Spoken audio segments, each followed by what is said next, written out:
Hello everyone, मैं अंकुर Mishra एडुश्योर point online classes में आप लोगों का स्वागत करता हूं।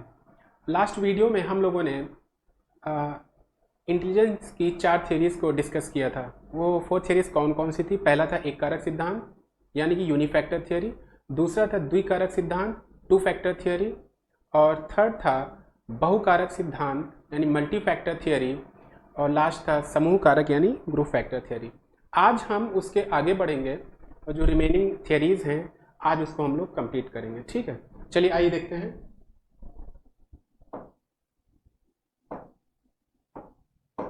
हम लोग को पढ़ना क्या है आज? जो बुद्धि के सिद्धांत शेष बचे हुए थे, बुद्धि के सिद्धांत, है ना, यानी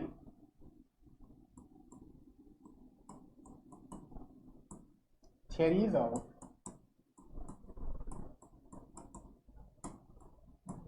इंटेलिजेंस। ठीक है, इसमें से हम लोग जो आज डिस्कस करना है रिमेनिंग, पहला है पदानुक्रमिक सिद्धांत, बुद्धि का पदानुक्रमिक सिद्धांत यानी हायरार्किकल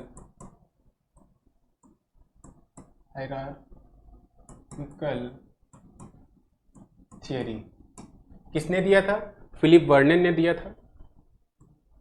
दूसरा जो हम लोगों को डिस्कस करना है वो है गिलफोर्ड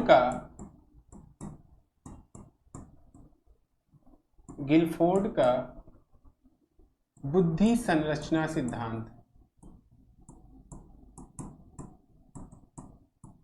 बुद्धि संरचना सिद्धांत, जिसे 3D मॉडल, बुद्धि का 3D मॉडल भी कहते हैं। ठीक है, जो थर्ड एंड लास्ट है वो हमें पढ़ना है कैटल और हॉर्न का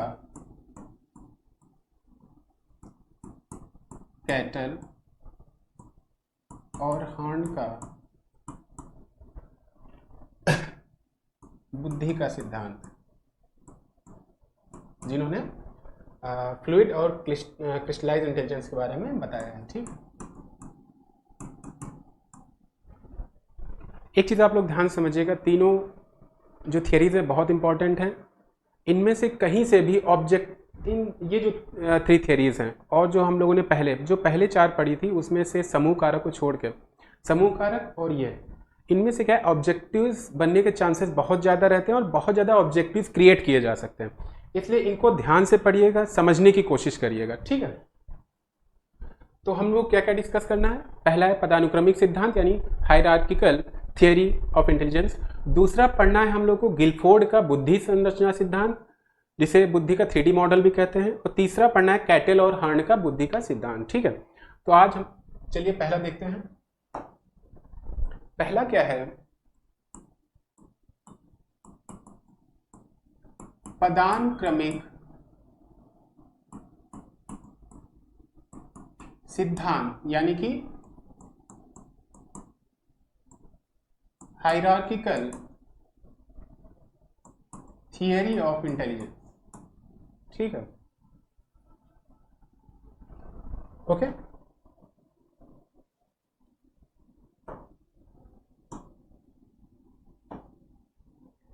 अब बात आती है कि ये सिद्धांत दिया किसने था, किसने दिया है? फिलिप वर्नन ने दिया है। कब दिया था? 1916 दिया था। अब इस सिद्धांत में इन्होंने किसकी बात की है ये चीज समझिए। तो देखिए, जो फिलिप वर्नन थे इन्होंने कुछ नहीं किया है।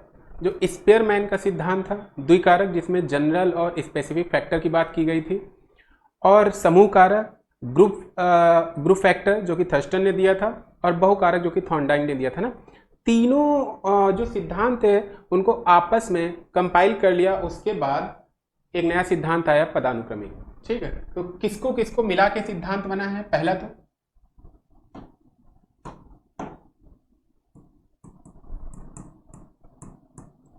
स्पेयरमैन का सिद्धांत, स्पेयरमैन का द्विकारक सिद्धांत ना। स्पेयरमैन का द्विकारक सिद्धांत प्लस समूह कारक सिद्धांत, समूह कारक सिद्धांत प्लस बहुकारक सिद्धांत।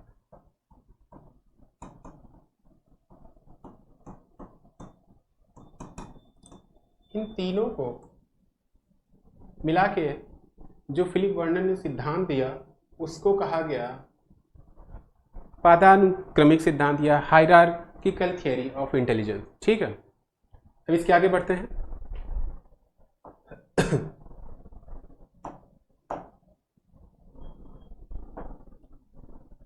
इसमें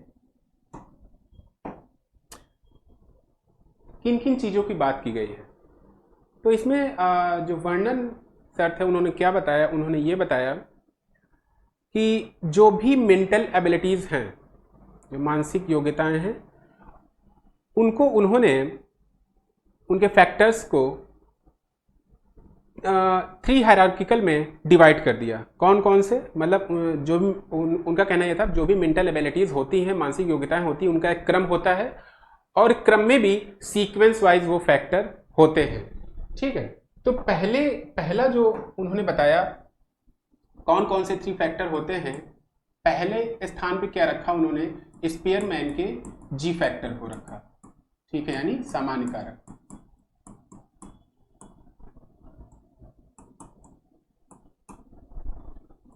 दूसरे पे जो रखा, जो दूसरा सीक्वेंस था हायरार्की का, दूसरे पे रखा मुख्य समूह कारक। मुख्य समूह कारक यानी मेजर ग्रुप फैक्टर। ओके, और थर्ड पे रखा लघु समूह कारक। अभी क्या होते हैं समझा रहे हैं। लघु समूह कारक यानी माइनर ग्रुप फैक्टर, और लास्ट में उन्होंने एस फैक्टर की बात की है। इसकी बात की है लास्ट में। ठीक है, तो क्या कहा वर्णन ने? वर्णन ने कहा जो भी मानसिक या जो मेंटल एबिलिटीज होती हैं उनमें जो कारक होते हैं उनका वो सीक्वेंस वाइज होते हैं, एक हायरार्की के वे में होते हैं, यानी पदानुक्रम में होते हैं, श्रेणीबद्ध होते हैं। तो उस श्रेणीबद्ध में पहले नंबर पे क्या होता है? सबसे पहले जी फैक्टर होता है। जी फैक्टर ही समस्त मानसिक क्रियाओं को टैकल करता है। ठीक है, दूसरा उन्होंने बताया मुख्य समूह कारक, तीसरा बताया लघु समूह कारक, और लास्ट में एस फैक्टर बताया। एस फैक्टर के बारे में उन्होंने ये कहा कि जो एस फैक्टर होता है उनमें सिर्फ कुछ विशिष्ट योग्यताओं में ही एस फैक्टर का को काम में लिया जाता है। अदरवाइज सबसे ज्यादा जी फैक्टर, उसके बाद मुख्य समूह फैक्टर आ जाते हैं, उसके बाद लघु यानी माइनर ग्रुप फैक्टर आ जाते हैं। ठीक है, अब बात आ जाती है कि हाँ, इसमें एक चीज और है। इसमें एक चीज ये है कि वर्णन ने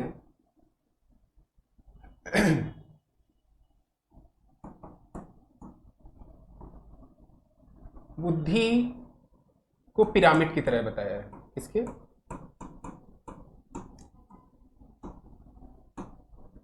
पिरामिड की तरह, मतलब जो ये हायरार्किकल सिस्टम है इसको पिरामिड की तरह बताया है। एक सेकंड पानी।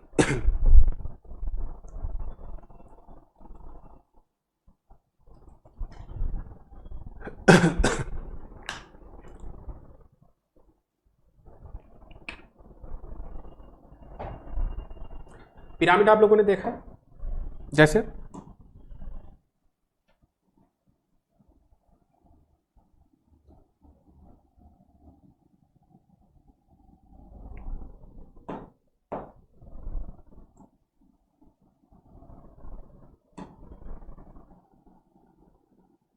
ये है ना, तो सबसे ऊपर कहा पिरामिड के सबसे ऊपर जी फैक्टर होता है और सबसे नीचे क्या होता है? S factor. अगर क्वेश्चन आ जाता है कि वर्णन ने बुद्धि की तुलना किससे की है, तो किससे की है? पिरामिड से की है। और उस पिरामिड में भी जो टॉप पर होता है वो कौन सा होता है, जी फैक्टर होता है, यानी कि सामान्य कारक होता है। और सबसे निम्न स्तर यानी सबसे नीचे कौन सा होता है, एस फैक्टर होता है, यानी कि विशिष्ट कारक। ठीक है, अब बात को समझिए। तो वर्णन ने क्या किया, सबसे पहले जी फैक्टर ये बताया कि सबसे ऊपर जी फैक्टर होता है, और इसको ये बाद में दो मुख्य कारकों में डिवाइड हो जाता है। किसमें, दो मुख्य कारक। वो मुख्य कारक कौन से होते हैं, पहला हो गया आपका वर्बल एजुकेशनल फैक्टर। ठीक है, the second one is practical प्रयोगात्मक या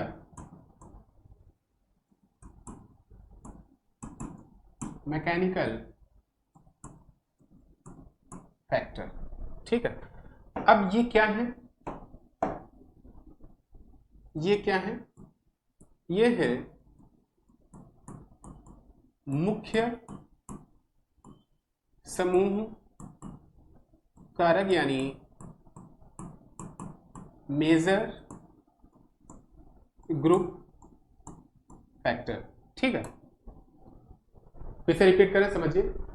वर्णन ने ये कहा कि बुद्धि क्या है, एक पिरामिड की तरह है, जिससे पिरामिड में टॉप होता है फिर नीचे, उसी तरह जो पिरामिड के टॉप पर होता है वो क्या होता है, जी फैक्टर होता है, और सबसे नीचे क्या होता है, एस फैक्टर होता है। Is it clear? ठीक है, अब उसके बाद बताया कि जी फैक्टर जो है आगे विश्लेषण करने पे दो मुख्य समूह कारकों के रूप में ब्रेक हो जाता है। कौन कौन सा, पहला है वर्बल एजुकेशनल, जिसे इसे शॉर्ट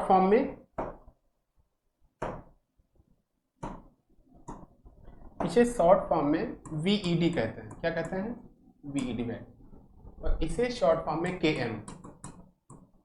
ठीक है, अगर क्वेश्चन आ जाता है जो वीईडी फैक्टर बताया किसने बताया है, तो वो फिलिप वर्णन ने बताया है। केएम फैक्टर किसने बताया है, तो वो फिलिप वर्णन ने बताया। इसीलिए मैं कह रहा हूं कि इससे ऑब्जेक्टिव बनने के चांसेस बहुत ज़्यादा, बहुत थोड़ा ट्विस्ट करके भी ऑब्जेक्टिव को क्रिएट किया जा सकता है, तो ध्यान से समझिएगा। ठीक है, तो ये मुख्य कारक हो गए। अगला इन्हीं को बताया कि यही वर्बल जो है आगे फिर फैक्टराइज हो जाता है किसमें,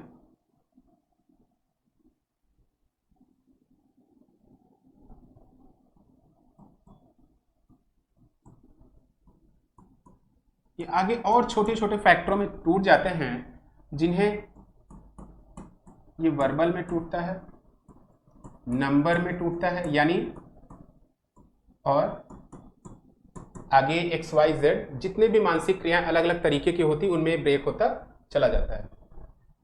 और ये प्रैक्टिकल फैक्टर भी टूट जाता है, दो में एक हो जाता है मैकेनिकल फैक्टर, यांत्रिक फैक्टर, और second one special factor. Special वो स्थानिक वाला है ना, लिखे दे रहे हैं स्थानिक, स्थान से रिलेटेड फैक्टर। फिर से समझिए, सबसे ऊपर क्या होता है, जी फैक्टर होता है। जी वर्णन के अनुसार जी फैक्टर किन में ब्रेक हो जाता है, वर्बल एजुकेशनल और प्रैक्टिकल में। ये दोनों क्या हैं, मुख्य समूह कारक। अगर क्वेश्चन आता है वीईडी क्या है, तो एक मेजर ग्रुप फैक्टर है। प्रैक्टिकल या मैकेनिकल फैक्टर क्या है, मेजर ग्रुप फैक्टर है। अब नेक्स्ट स्टेप में क्या होता है, यही वर्बल, क्योंकि देखिए जब आप लोग समूह कारक सिद्धांत जब हम पढ़ा रहे थे तो हमने एक चीज कही थी, एक जैसी समस्याओं के लिए एक कारक, है ना। तो जितनी भी वर्बल से रिलेटेड समस्याएं होंगी, शाब्दिक से रिलेटेड समस्याएं होंगी, शब्दों से रिलेटेड होंगी, उनमें वर्बल फैक्टर वर्क करेगा। जितनी भी न्यूमेरिकल से रिलेटेड संख्याओं से संबंधित जो भी समस्याएं होंगी उनमें नंबर फैक्टर वर्क करेगा। आगे एक्स वाई जेड जैसी भी समस्याएं होती जाएंगी, उसी हिसाब से यहां पे फैक्टर आते जाएंगे। ठीक है, अब क्या होता है कि यही वर्बल, अब इनको क्या कहेंगे ये भी नोट कर लीजिएगा। ये क्या है हमारे, ये हैं लघु कारक। क्या है, लघु समूह कारक यानी माइनर ग्रुप फैक्टर। ओके, ठीक है। मेजर जो हुए किस में टूट गए, माइनर में टूट गए। अब बात आती है, अब आगे क्या होगा, आगे जब और एनालिसिस होगा तो यही वर्बल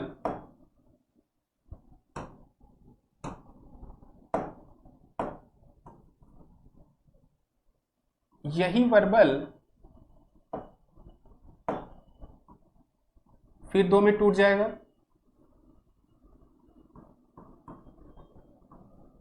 नंबर भी टूट जाएगा और छोटे छोटे फैक्टरों में ये भी 2 में ब्रेक हो जाएगा, ये भी ब्रेक हो जाएगा। इसी प्रकार से मैकेनिकल फैक्टर यानी यांत्रिक फैक्टर भी 2 में ब्रेक हो जाएगा और स्पेशल फैक्टर भी 2 में ब्रेक हो जाएगा। ठीक है, अब ये क्या हो गया, अब देखिए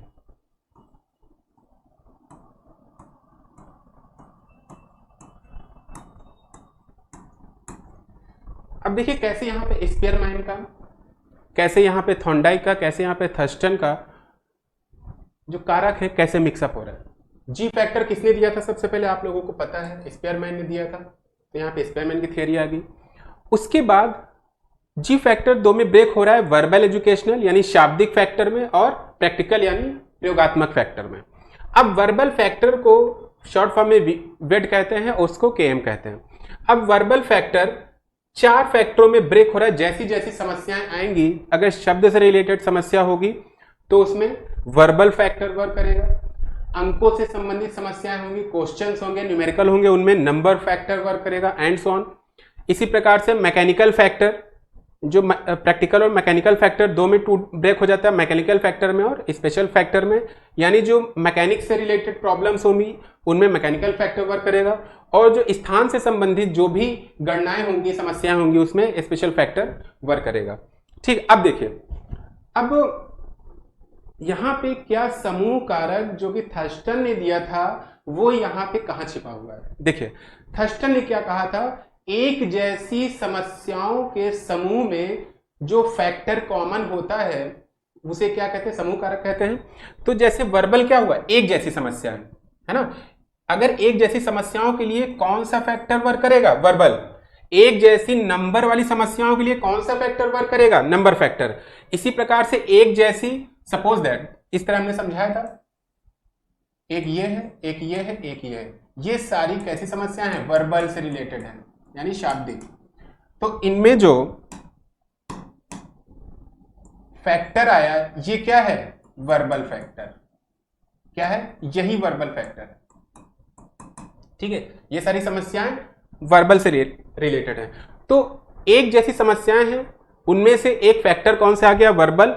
तो क्या ये वाला जो पोर्शन है, ये वाला पोर्शन क्या समूह कारक सिद्धांत से मैच नहीं कर रहा है, बिल्कुल मैच कर रहा है। ठीक है, यानी ये जो पोर्शन है किससे है, समूह कारक। बहुत सारी समस्याएं हैं और उनका एक फैक्टर है। जब एक जैसी समस्याएं होती हैं और उनमें एक फैक्टर कॉमन होता है तो उसे समूह कारक सिद्धांत कहते हैं। ठीक है, ठीक है। अब अगला आ जाता है कि ये बहुकारक कैसे है। अब यही वर्बल एनालिसिस करने के बाद जैसी जैसी और छोटी समस्या आती गई तो वही छोटे छोटे फैक्टरों में ब्रेक होता गया। वर्बल भी 2 में ब्रेक हो रहा है, नंबर भी 2 में ब्रेक हो रहा है, एक्स भी 2 में ब्रेक हो रहा है, वाई भी 2 में ब्रेक, 2 या 3 में भी ब्रेक हो सकता है, जैसी भी प्रॉब्लम्स होंगी, है ना। मैकेनिकल फैक्टर भी ब्रेक हो रहा है। अब देखिए ये क्या हो गया, हमने ध्यान से देखा तो हमें पता चला कि अरे ये तो बहुत से कारक हो गए हैं। क्या हो गए हैं, ये तो बहुत सारे, क्योंकि बहुत छोटे छोटे कारकों में, एक तो ये पहले से ऑलरेडी माइनर ग्रुप फैक्टर थे और माइनर ही और माइनर में टूटता जा रहा है। तो थॉर्नडाइक ने भी कहा था असंख्य छोटे छोटे जो कारक होते हैं वो एक बुद्धि का निर्माण करते हैं। तो यहाँ ये क्या हो गए, बहुत छोटे छोटे कारक हो गए। तो यहाँ पे कौन सा फैक्टर, कौन सी थ्योरी लग रही है, बहुकारक। ठीक है, इसी वजह से कहा गया कि जो ये वर्णन का थ्योरी है ये स्पीयरमैन बहुकारक और समूह कारक से मिलकर बनी हुई है। अब देखिए यहां तक हम लोग समझ गए। अब लास्ट में जब ब्रेक करते करते आएंगे तो एक सिचुएशन ऐसी आएगी कि हमें एस फैक्टर मिल जाएगा, यानी जो विशेष प्रकार की समस्याएं होंगी, विशेष प्रकार की मानसिक क्रियाएं होंगी, उनमें केवल एस फैक्टर ही कार्य करेगा। और ये हमारा क्या है, एस फैक्टर। ये कहाँ मिलेगा, सबसे लास्ट में। ठीक है, तो फिर से समझ लेते हैं। जी फैक्टर वर्णन के अनुसार किसमें ब्रेक होता है, वर्बल एजुकेशनल फैक्टर, शाब्दिक फैक्टर में, और प्रैक्टिकल फैक्टर यानी प्रयोगात्मक फैक्टर में। वर्बल फैक्टर उसके बाद और छोटे छोटे कारकों में ब्रेक हो जाता है, जिसमें से वर्बल और नंबर फैक्टर और एक्स वाई। ठीक है, इसी प्रकार से प्रैक्टिकल फैक्टर दो में ब्रेक हो जाता है, मैकेनिकल फैक्टर, यांत्रिक फैक्टर और स्पेशल फैक्टर यानी स्थानिक फैक्टर। अब इसके बाद भी जैसे जैसे हम एनालिसिस करेंगे, समस्याएं आएंगी, मानसिक क्रियाएं होंगी, उसी प्रकार से वर्बल भी ब्रेक होता चला जाएगा, फिर ये भी आगे ब्रेक होता चला जाएगा। ठीक है, इसी प्रकार से। तो ये हमने देखा, ये बहुत सारे कारक बनते जा रहे हैं, इसी कारण से बहुकारक सिद्धांत भी इसमें सम्मिलित है। लास्ट में जब आएंगे तब हमें एस फैक्टर मिलेगा। सारा डिवाइड होने के बाद लास्ट में सिर्फ एक्स फैक्टर ही बचेगा। और एस फैक्टर जो है वो कहाँ पे वर्क करता है, वर्णन के अनुसार कुछ विशिष्ट समस्याओं के लिए ही एस फैक्टर बना है। इसका उल्टा जो जी फैक्टर है, सभी प्रकार की सामान्य मानसिक क्रियाओं के लिए जी फैक्टर, यानी जी फैक्टर तो हर जगह यूज होगा। उसी के अपोजिट एस फैक्टर, इसीलिए जी फैक्टर को सबसे ऊपर रखा वर्णन ने, और इसीलिए एस फैक्टर को नीचे रखा, क्योंकि एस फैक्टर का मिनिमम यूज है और जी फैक्टर का मैक्सिमम यूज है। ठीक है, कहां पे थे हम लोग, पदानुक्रमिक सिद्धांत किसने दिया, फिलिप वर्णन ने दिया। कब दिया, 1960 में दिया। इनके जो हायरार्किकल थियरी थी, इनमें कौन कौन से सिद्धांत का समअप है, तो पहला तो है स्पीयरमैन का द्विकारक सिद्धांत, यानी कि two factor theory of Spearman. ठीक है, इंटेलिजेंस की। दूसरा समूह कारक सिद्धांत किसने दिया था, थर्स्टन ने दिया था। बहुकारक सिद्धांत थॉर्नडाइक। ठीक है, अब इन तीनों कारकों को मिला के कौन सा सिद्धांत बनता है, पदानुक्रमिक सिद्धांत यानी हायरार्किकल थियरी। हायरार्किकल थियरी में बताया क्या गया है, ये बताया गया, इसमें चार प्रकार के फैक्टर वर्क करते हैं। पहले स्थान पे जी फैक्टर होता है, दूसरे स्थान पे मेजर ग्रुप फैक्टर यानी मुख्य समूह कारक होता है, थर्ड स्टेप पे लघु समूह कारक यानी माइनर ग्रुप फैक्टर होता है, और लास्ट में एस फैक्टर होता है। इनका कहने का मतलब ये था, बुद्धि जो है वो एक हायरार्किकल सिस्टम में होती है, एक श्रेणी में होती है। उस श्रेणी में सबसे पहले हमारा क्या होता है, जी फैक्टर होता है, उसके बाद मुख्य समूह कारक होते हैं, उसके बाद लघु समूह कारक होता है, और लास्ट में एस फैक्टर होता है। और इन्होंने बुद्ध की जो हायरार्किकल सिस्टम है उसकी कंपैरिजन बुद्ध का किससे किया है, पिरामिड से किया है। किससे किया, पिरामिड से। पिरामिड के सबसे ऊपर उन्होंने जी फैक्टर बताया है, और पिरामिड के सबसे निम्न स्तर को उन्होंने एस फैक्टर बताया है। ठीक है, आगे बढ़ते हैं। अब देखिए इस ऑपरेशनल को देखते हैं। जी फैक्टर किसमें ब्रेक होता है, वर्बल एजुकेशनल फैक्टर यानी वीईडी में। ठीक है, प्रैक्टिकल फैक्टर किसमें यूज होता है, दो में, यानी मैकेनिकल फैक्टर और स्पेशल फैक्टर में। प्रैक्टिकल फैक्टर को शॉर्ट में क्या कहते हैं, केएम, और वर्बल एजुकेशनल फैक्टर को वीईडी कहते हैं। यही वीईडी फिर माइनर में ब्रेक हो जाता है, यानी वर्बल फैक्टर आ जाता है, नंबर फैक्टर आ जाता है, एक्स वाई जेड, जैसे जैसे मेंटल एक्टिविटीज होंगी उस प्रकार से फैक्टर बढ़ते जाएंगे। इसी प्रकार से जो प्रैक्टिकल है वो मैकेनिकल फैक्टर और स्पेशल फैक्टर में ब्रेक हो जाता है। ठीक है, अब आगे बढ़ेंगे तो यही फैक्टर और छोटे छोटे ब्रेक होते जाएंगे, और छोटे छोटे ब्रेक होते जाएंगे। जब हम देखेंगे बहुत सारे फैक्टर्स आ गए हैं, इनफाइनाइट फैक्टर आ गए हैं, तो इन्हीं को क्या कहा जाएगा, बहुकारक सिद्धांत ही तो कहा गया था। कि बुद्धि क्या है, बहुकारक सिद्धांत से मिलकर बनी है, बहुत छोटे छोटे फैक्टर से मिलकर बनी है। लास्ट में हम देखेंगे कि सिर्फ सिंगल फैक्टर बचते हैं, जो कि एस फैक्टर कहलाते हैं, स्पेसिफिक फैक्टर कहलाते हैं। स्पेसिफिक फैक्टर स्पीयरमैन ने किसके लिए बताया था, कुछ विशिष्ट मानसिक क्रियाओं के लिए ही यूज होता है एस फैक्टर। और यही चीज फिलिप वर्णन ने भी बताया, कुछ नया उन्होंने नहीं किया, वही स्पीयरमैन की बात को रिपीट किया है। जो एस फैक्टर होगा लास्ट में वो कुछ व्यक्तियों के पास ही होगा, और वो सिर्फ विशिष्ट मानसिक क्रियाओं के लिए ही यूज होगा। यह है हमारा पदानुक्रमिक सिद्धांत यानी हायरार्किकल थियरी ऑफ इंटेलिजेंस। किसने दिया, फिलिप वर्णन ने दिया। ठीक है, आप लोग एक बार स्क्रीनशॉट ले लीजिए।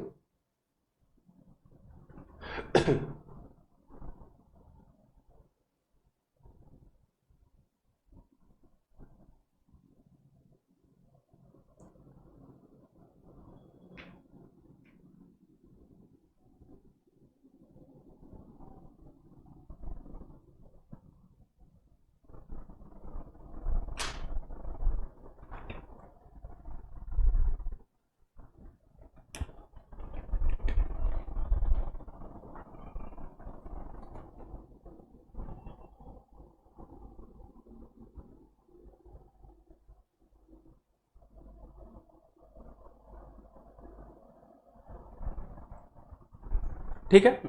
चलिए आइए नेक्स्ट प्रिंसिपल पे पढ़ते हैं। अगला है हमारा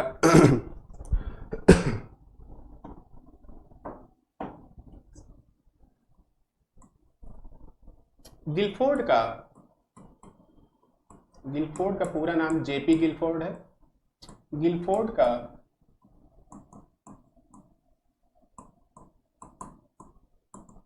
बुद्धि संरचना सिद्धांत या बुद्धि का 3D मॉडल भी कहा गया है। ठीक है, इन्होंने बेसिकली 3 चीजों पे फोकस किया है। किस पे? 3 चीजों पे इन्होंने ये कहा कि बुद्धि को 3 डायमेंशन में बांटा जा सकता है। बुद्धि को कौन सी 3 विमाओं में इन्होंने बांटा है, 3 डायमेंशन बांटा है। पहली है संक्रिया यानी ऑपरेशन।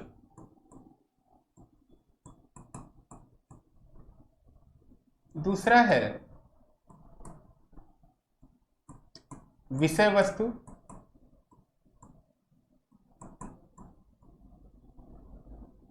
या सामग्री यानी content. Third one and last उत्पादक प्रोडक्ट। ठीक है, इन 3 चीजों पे इन्होंने फोकस किया है। पहला बताया कि बुद्धि को 3D में डिवाइड किया, 3 डायमेंशन में डिवाइड किया जा सकता है, जिसमें से पहला डायमेंशन क्या है? संक्रिया। ठीक है, पहला डायमेंशन क्या है? संक्रिया। और दूसरा डायमेंशन क्या है हमारा? विषय वस्तु। क्या है? विषय वस्तु या सामग्री यानी कंटेंट। और तीसरा है हमारा, तीसरा क्या है? उत्पादक। इसको क्या कर लीजिएगा, ठीक है। तीसरा क्या है? उत्पादक यानी प्रोडक्ट। इन 3 चीजों पे बेसिकली फोकस किया है गिलफोर्ड ने। अगर क्वेश्चन आए कि गिलफोर्ड के 3D मॉडल में कौन कौन सी चीजें सम्मिलित हैं और ऑप्शन दिया हो, संक्रिया, विषय वस्तु, उत्पादक, चौथा उपरोक्त सभी, तो आप किस पे टिक करेंगे? उपरोक्त सभी पे। या हो सकता है इनमें से एक ऑप्शन दे और 3 डिफर दे दे, तो आप तभी सॉल्व कर पाएंगे जब आपको पता होगा कि गिलफोर्ड ने जो 3D मॉडल दिया है उनमें से कौन कौन से 3 डायमेंशंस थे। ठीक है, अब देखिए, अब इन्होंने संक्रिया में क्या कहा है। संक्रिया में इन्होंने ये कहा है, समझ लीजिए पहले समझ लेंगे तो कर लेंगे। संक्रिया में इन्होंने ये कहा है कि जो भी हमारा मस्तिष्क है उसमें चिंतन का प्रयोग करते हुए, जब हम चिंतन करते हुए बुद्धि को प्रयोग में लाते हैं तो वो चीज क्या कहलाती है? संक्रिया कहलाती है। फिर से रिपीट करें, चिंतन करते हुए जब चिंतन करेंगे तब भी तो हमारी इंटेलिजेंस वर्क करेगी, है ना। बिना चिंतन के हम कुछ कर ही नहीं। मस्तिष्क क्या है? हम कुछ भी अभी पढ़ा रहे हैं तो क्या है? माइंड में थॉट्स चल रहे हैं। आप कुछ काम करने चलेंगे तो बिना थिंकिंग के कर ही नहीं पाएंगे। सोचेंगे कैसा करना है, सोचना क्या है? थिंकिंग है। तो यानी चिंतन, थिंकिंग करते हुए इंटेलिजेंस को यूज में लाना क्या कहलाता है? ऑपरेशन यानी संक्रिया कहलाता है। ठीक है, ये क्या है? संक्रिया है। अब दूसरी बात आ जाती है विषय वस्तु, कंटेंट क्या है। अब आप ये बताइए, चिंतन करेंगे तो किसी टॉपिक पे करेंगे ना, किसी चीज पे चिंतन करेंगे। आपसे कहा जाए केवल चिंतन करिए और कोई टॉपिक ना हो, तो क्या ऐसा पॉसिबल है? नहीं। आप किसी ना किसी चीज पे चिंतन करेंगे। इनफाइनाइट चीजें हैं वर्ल्ड में, आपका दिमाग कहीं भी जा सकता है, तो उस जगह पे चिंतन करेंगे। ठीक है, तो जिस कंटेंट पे हम हमारे थॉट्स जाते, थॉट्स प्रोसेस होता है, थिंकिंग होती है, जिसका सहारा, जिस कंटेंट का हम सहारा संक्रिया के लिए लेते हैं, वही चीज क्या कहलाती है? कंटेंट कहलाती है। अब जब हम कंटेंट पे चिंतन कर रहे हैं तो कंटेंट पे ऑपरेशन होने के बाद आप कोई टॉपिक माइंड में आया, जो टॉपिक माइंड में आया वो क्या है? कंटेंट है। अब टॉपिक माइंड में आया, उस पर आप सोच रहे हैं, ये क्या है? ऑपरेशन है। बुद्धि आपकी वर्क कर रही है, इंटेलिजेंस वर्क आउट कर रहा है। और जब कोई टॉपिक आया, उसके बाद जब ऑपरेशन होगा यानी संक्रिया होगी, उसके बाद आप किसी न किसी निष्कर्ष पे पहुंचेंगे। कोई ना कोई वहां प्रोडक्ट तो होगा, कोई ना कोई तो आप निष्कर्ष निकालेंगे, वही निष्कर्ष हमारा क्या कहलाता है? उत्पादक कहलाता है, यानी प्रोडक्ट कहलाता है। एग्जाम्पल के थ्रू समझने की कोशिश करते हैं। देखिए,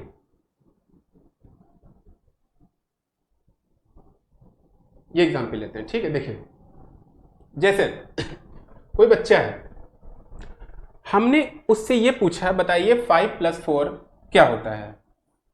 5+4 क्या होता है?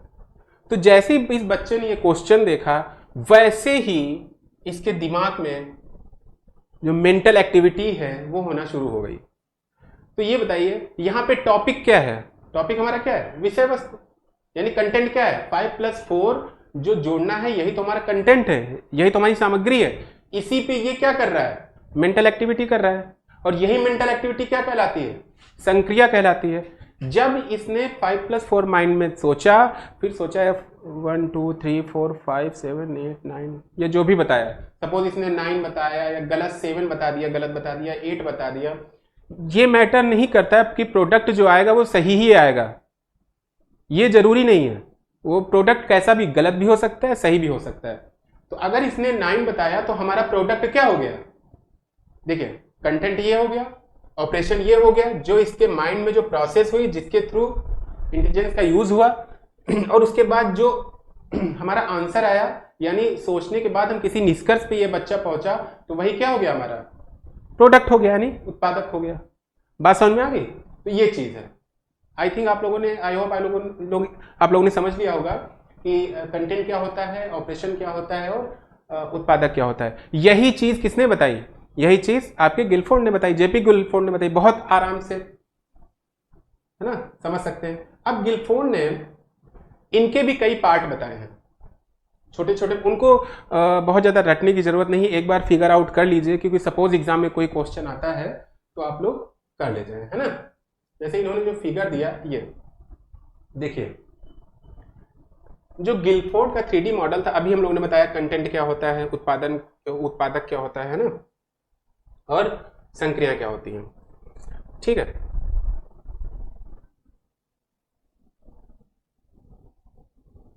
ठीक है, अब विषय वस्तु को इन्होंने 5 पार्टों में डिवाइड किया, 5 फैक्टर्स में डिवाइड कर दिया। संक्रिया को भी 5 फैक्टर में डिवाइड कर दिया, ठीक है। लेकिन जो उत्पादक थे, इसको इन्होंने 6 फैक्टर में, 6 फैक्टर में डिवाइड किया। तो क्वेश्चन यहाँ पे ये बन सकता है, चाहे स्टेट हो, सुपर टेट हो, या यूपी टेट हो। सीटेट में नहीं बनेगा, सीटेट में इंटेलेक्चुअल क्वेश्चन आते हैं, उसमें बनने के चांसेस कम है। इसमें यह पूछ सकता है कि गिलफोर्ड ने जो उत्पादक बताया है, उनमें उत्पादक के कितने और छोटे छोटे फैक्टरों में उनको डिवाइड किया है, तो कितने? 6 फैक्टर में, ठीक है। विषय वस्तु को 5 आप काउंट कर लीजिए, कौन कौन से 5? दृश्य, विजुअल, श्रवण, हियरिंग, सांकेतिक और भाषागत, व्यवहारगत, ये विषय वस्तु के छोटे छोटे तत्व हैं। संक्रियाओं को 5 तत्वों में कौन से डिवाइड किया है? मूल्यांकन, अपसारी उत्पादन, अभिसारी उत्पादन, स्मृति और संज्ञान। ये क्या है? संक्रियाओं। तो उत्पादक है, उनमें पहला क्या है? इकाई, वर्ग, संबंध, प्रणालियां, परिवर्तन और अनुप्रयोग, ठीक है। ये क्या है? उत्पादक। अब एक चीज याद रखिएगा, विषय वस्तु और संक्रियाएं तो 5-5 है, ठीक है, और उत्पादन कितने हैं? 6 है, ठीक। तो ये चीज आप लोग समझ लीजिएगा, एक बार चाहे तो स्क्रीनशॉट ले लें।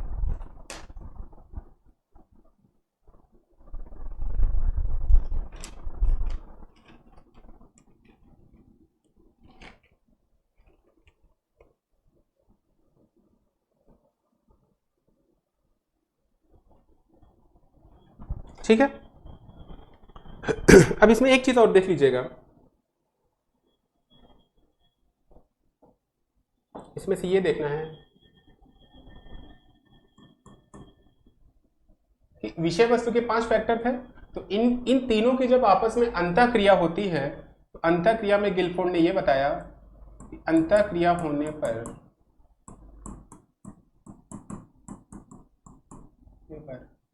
बुद्धि के कितने फैक्टर हो जाते हैं? कुल 5 किसके हो गए? विषय वस्तु के 5 किसके हो गए? संक्रिया के, और 6 किसके हो गए? उत्पादक के। कितने हो गए? 5 5 25, 25 6 150, टोटल 150 फैक्टर। अगर पूछ लिया जाए गिलफोर्ड ने टोटल कितने फैक्टर बताए हैं बुद्धि के? तो 150। ठीक है, ये चीज समझ में आ गई आप लोगों के। अब आते हैं हम लोग अगले फैक्टर, एक बार इसे रिवाइज कर लीजिए। देखिए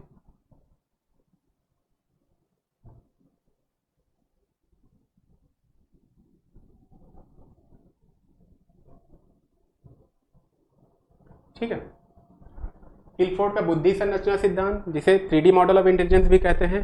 3 डायमेंशन, पहला डायमेंशन संक्रिया, दूसरा डायमेंशन विषय वस्तु कंटेंट, और तीसरा डायमेंशन प्रोडक्ट। ठीक है, अब इसको भी, इसमें क्या बताया है?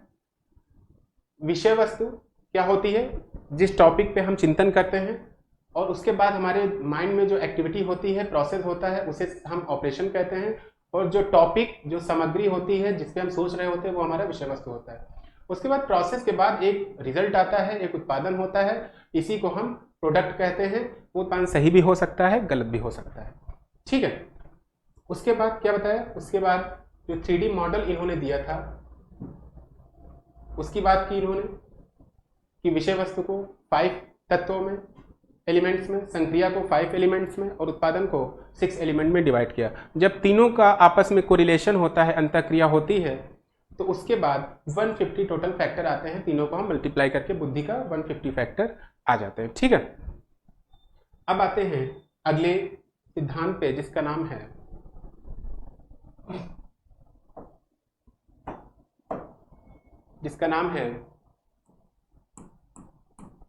कैटल एवं हॉर्न का बुद्धि सिद्धांत। कैटल एवं हॉर्न का,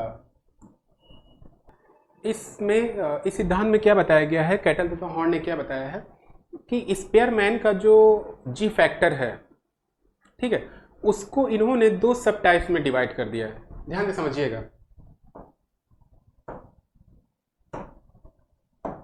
स्पेयरमैन का जो जी फैक्टर है,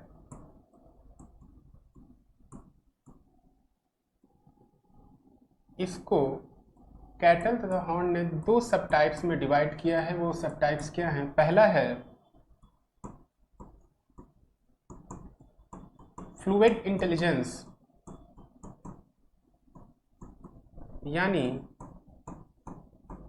तरल बुद्धि, और दूसरा क्या है? क्रिस्टलाइज्ड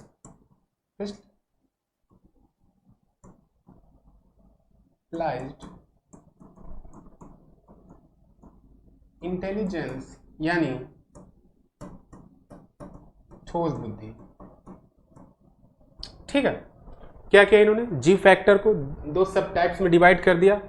फ्लूइड इंटेलिजेंस यानी तरल बुद्धि बताई कि यही जी फैक्टर 2 में ब्रेक हो जाता है, और क्रिस्टलाइज इंटेलिजेंस यानी ठोस बुद्धि। और इसी के बेसिस पे इसको एक नया नाम भी दे दिया इन्होंने ये कहा, जैसे इधर देखिए, जी किस में डिवाइड हुआ? एफ फ्लूइड में और सी में। इसी के बेसिस पे इसको नाम दे दिया गया जीसी एंड जीएफ मॉडल।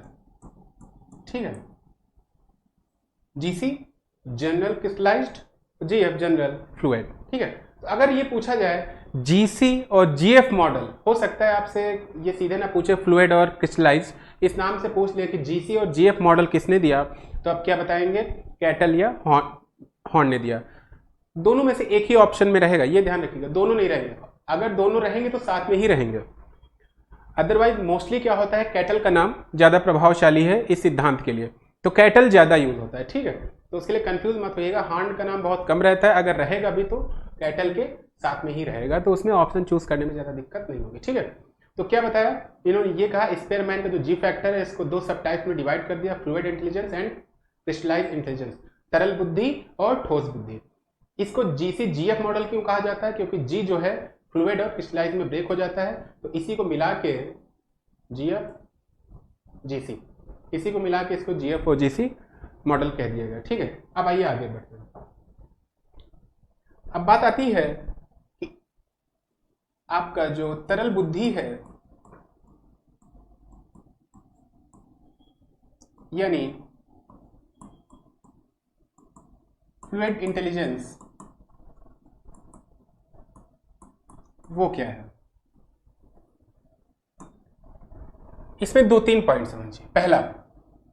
पहला है कि यह एक सोचने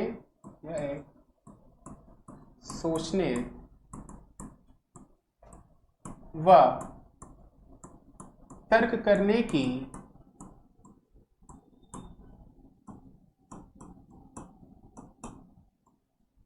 जन्मजात क्षमता है। ये पॉइंट याद कर लिया, सारी समस्या आपकी दूर हो जाएगी, आपको समझ में आ जाएगा। क्या कहा है? फ्लूइड इंटेलिजेंस सोचने व तर्क करने की जन्मजात क्षमता है। ये याद रखिएगा, ये जन्मजात। और जो आपका क्रिस्टलाइज इंटेलिजेंस है, यानी ठोस जो बुद्धि है, वो जन्मजात नहीं होती है, वो एक्वायर की जाती है, वो अर्जित की जाती है। ठीक है। अब इसमें से इन्होंने 1-2 पॉइंट और बताए हैं। क्या बताया है? ये बताया है, अब इसमें देखिए होता क्या है।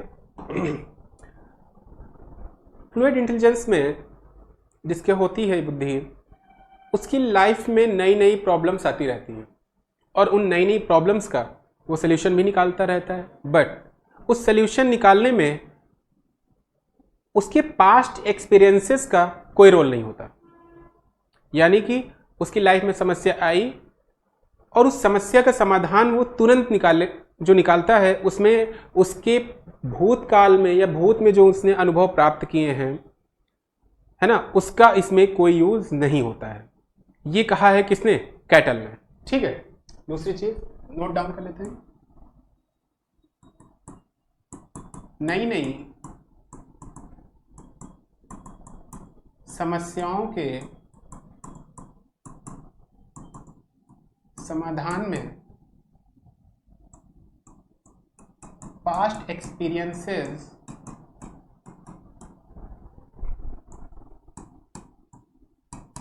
की कोई भूमिका नहीं होती है।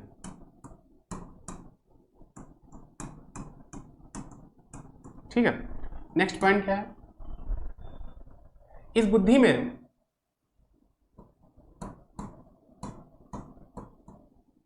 अमूर्त सोचने की क्षमता,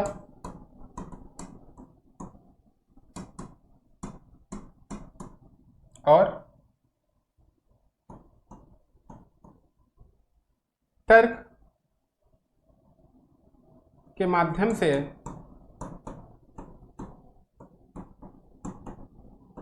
चिंतन करने की क्षमता। ठीक है। और लास्ट है short term memory,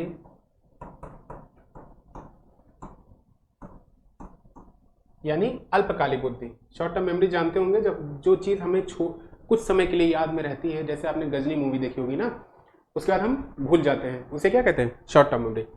short term memory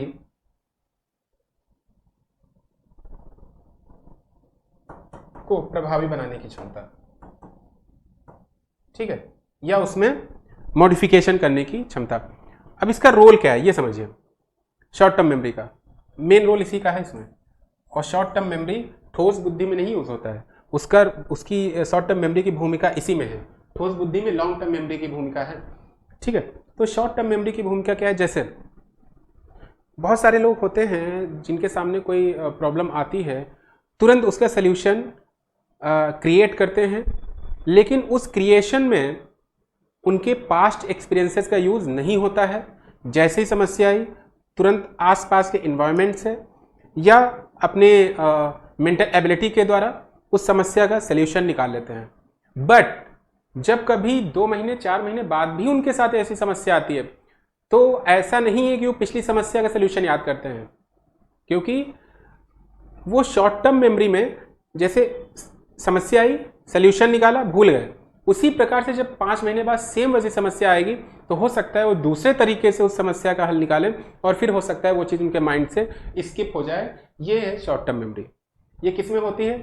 fluid intelligence में। यानी जैसे जैसे समस्या आती जाती है, वो सल्यूशन तो निकालते रहते हैं, लेकिन पिछली समस्या के सल्यूशन से उनको कोई लेना देना नहीं रहता है, वो उनको याद नहीं रहता है।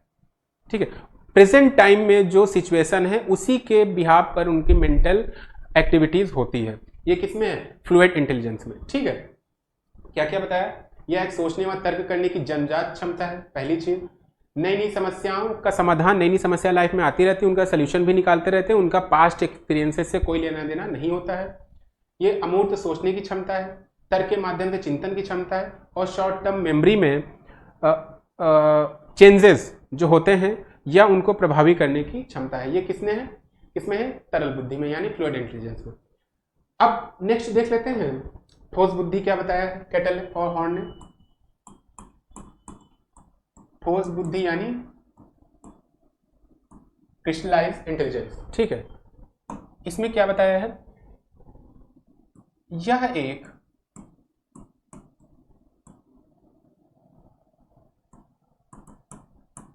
अर्जित ज्ञान है। इतना याद रखेंगे, चीजें क्लियर हो जाएंगी। तरल बुद्धि क्या था? फ्लूइड इंटेलिजेंस क्या था? जन्मजात प्रक्रिया थी या जन्मजात क्षमता थी, सॉरी। और ये क्या है? अर्जित ज्ञान, यानी ये जन्मजात तो नहीं है। जैसे जैसे बच्चा इस दुनिया में आता है और आने के बाद चीजें एक्वायर करना शुरू कर देता है, चीजें एडॉप्ट करना शुरू कर देता है अपने पेरेंट्स के माध्यम से, आसपास के इन्वायरमेंट के माध्यम से, है ना। तो यह एक कैसी प्रक्रिया है? अर्जित ज्ञान। तो अर्जित ज्ञान में कौन कौन सी चीजें? पहली, पास्ट एक्सपीरियंसेस से जो हम सीखते हैं, ठीक है, यानी पास्ट में हमने जो भी अनुभव लिए उनके द्वारा अर्जित ज्ञान। और दूसरा, कोई एक विशेष समस्या आई, क्या है? विशेष समस्या आई, क्रिटिकल सिचुएशन थी, क्रिटिकल प्रॉब्लम थी, और उसका हमने समाधान निकाल लिया। ठीक है, उस समाधान से प्राप्त अनुभव, ठीक, इसके द्वारा अर्जित ज्ञान। ठीक है, पहली चीज फिर से रिपीट कर रहे हैं, ठोस बुद्धि क्या है, क्रिस्टलाइज इंटेलिजेंस क्या है? ये एक जो भी नॉलेज एक्वायर की जाती है उसी को क्या कहा गया है? ठोस बुद्धि कहा गया है। ये दो चीजों पे डिपेंड करता है, हमारे पास्ट के एक्सपीरियंसेस पे, और दूसरा, कोई भी हमारे सामने कभी लाइफ में क्रिटिकल प्रॉब्लम आ गई है, आती रहती हैं, तो उनको जो हमने सोल्यूशन निकाला, क्योंकि क्रिटिकल प्रॉब्लम का सोल्यूशन निकालना अलग चीज है, नॉर्मल प्रॉब्लम का अलग। अगर आप क्रिटिकल प्रॉब्लम क्या है कि मतलब जब विषम परिस्थितियों में किसी समस्या का समाधान निकाल देते हैं तो आदमी बूस्टअप भी हो जाता है, और उसको ये फील हो जाता है कि नहीं, अब तो हम किसी भी चाहे जैसी समस्या आ जाए हम उसको टैकल कर लेंगे, है ना। तो विशेष समस्या जो आई उसका समाधान निकालने के बाद जो उसको एक्सपीरियंसेस हुआ, उससे जो ज्ञान प्राप्त हुआ वो क्या है? अर्जित ज्ञान। ठीक है, अब दूसरी चीज, अर्जित ज्ञान में लॉन्ग टर्म मेमोरी का अहम रोल है, ये याद रखिएगा। क्वेश्चन पूछ सकता है शॉर्ट टर्म मेमोरी का रोल कहां पर है और लॉन्ग टर्म मेमोरी का रोल कहां है? ठोस बुद्धि में, यानी क्रिस्टलाइज्ड इंटेलिजेंस में। क्यों? अभी आपने देखा, अर्जित ज्ञान है, पास्ट एक्सपीरियंसेस पे डिपेंड करता है। पास्ट एक्सपीरियंसेस तभी होगा जब आपकी लॉन्ग टर्म मेमोरी स्ट्रांग होगी, है ना, यानी आप बहुत पहले की चीजें सोचने की क्षमता आपके अंदर है, तभी आप क्या है, चीजों को एक्वायर कर पाएंगे।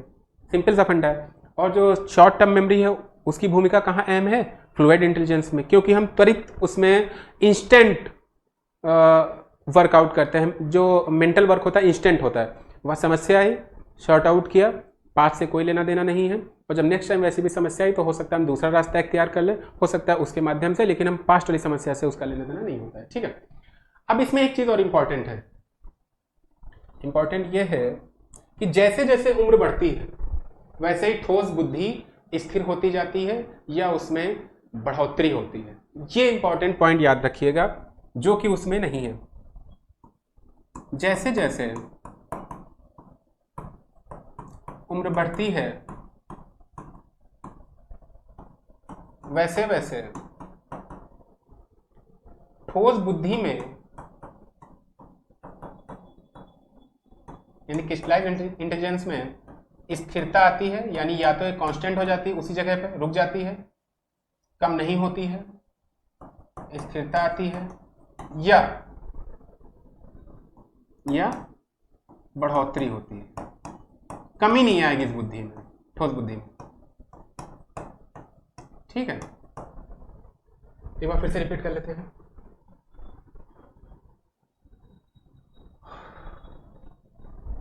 कैटल एवं हॉर्न का जो बुद्धि सिद्धांत था उसमें उन्होंने स्पेयरमैन के जी फैक्टर की बात की है। जी फैक्टर को दो सब टाइप्स में ब्रेक कर लिया उन्होंने।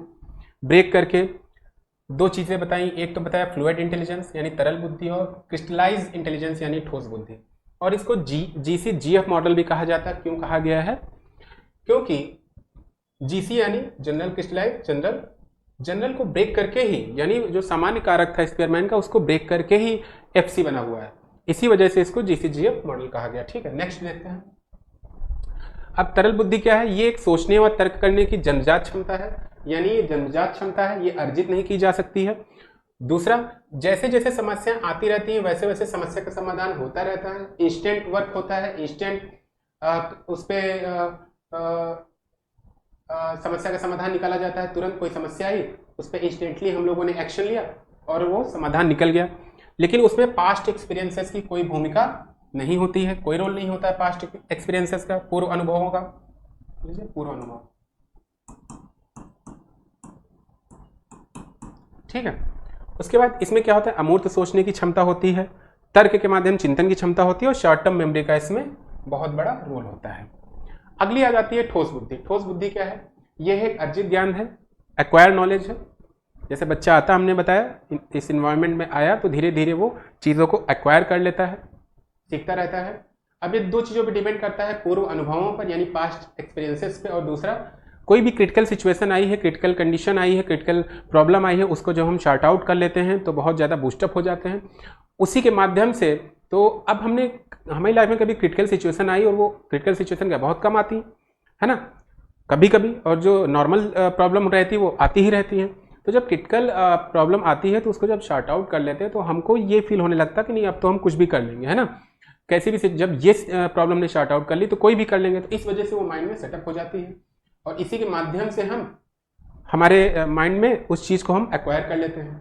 दूसरा क्या है? ये लॉन्ग टर्म मेमोरी पे इस बुद्धि में लॉन्ग टर्म मेमोरी यानी दीर्घकालिक जो मेमोरी होती है उसका बहुत अहम रोल होता है। क्यों होता है? साफ दिख रहा है। क्या दिख रहा है? कि पास्ट एक्सपीरियंसेस क्या है? बहुत पहले हुए होंगे, पूर्व अनुभव 1 महीना पहले, 1 साल पहले, 2 साल पहले भी हो सकते हैं, यानी लॉन्ग टर्म मेमोरी का बहुत बड़ा रोल है ठोस बुद्धि में। और सबसे इंपॉर्टेंट पॉइंट, जैसे जैसे उम्र बढ़ती है वैसे वैसे ठोस बुद्धि में स्थिरता आ जाती है, यानी वो कांस्टेंट होती चली जाती है, लेकिन कम नहीं पड़ती है। ठीक है, और हो सकता है वो बढ़ भी जाए लेकिन कम नहीं पड़ेगी। तो ये था हमारा आज हम लोगों ने क्या क्या सीख लिया। हम लोगों ने गिलफोर्ड का 3D मॉडल सीख लिया, कैटल के बारे में बात कर ली, और जो हम लोगों ने सीखा था पहला पदानुक्रमिक, है ना, वर्णन की जो हायरार्किकल थ्योरी थी उसके बारे में हम लोगों ने जान लिया। तो जो मेन बहुत इंपॉर्टेंट थे उसको हम लोगों ने इंटेलिजेंस की थ्योरीज को डिस्कस कर लिया है। अब हम लोगों ने क्या क्या पढ़ लिया? बुद्धि पढ़ ली, बुद्धि प्रकार और बुद्धि के सिद्धांत। हम लोग नेक्स्ट जो क्लास आएगी उसमें हम लोग इंटेलिजेंस क्वोशेंट की बात करेंगे, बुद्धिलब्धि और बुद्धि परीक्षण की, है ना।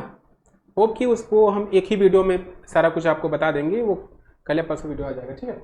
तो अगर आप लोगों को ये चीज़ें पसंद आई हैं, आपको लग रहा है कि इसमें कुछ मॉडिफिकेशन करने की ज़रूरत है, तो ज़रूर बताइएगा, और ऐसे ही देखते रहिएगा जिससे आप लोग एग्ज़ाम में मैक्सिमम क्वेश्चन आप लोग कर पाएँ, ठीक है। Thank you for watching, thank you.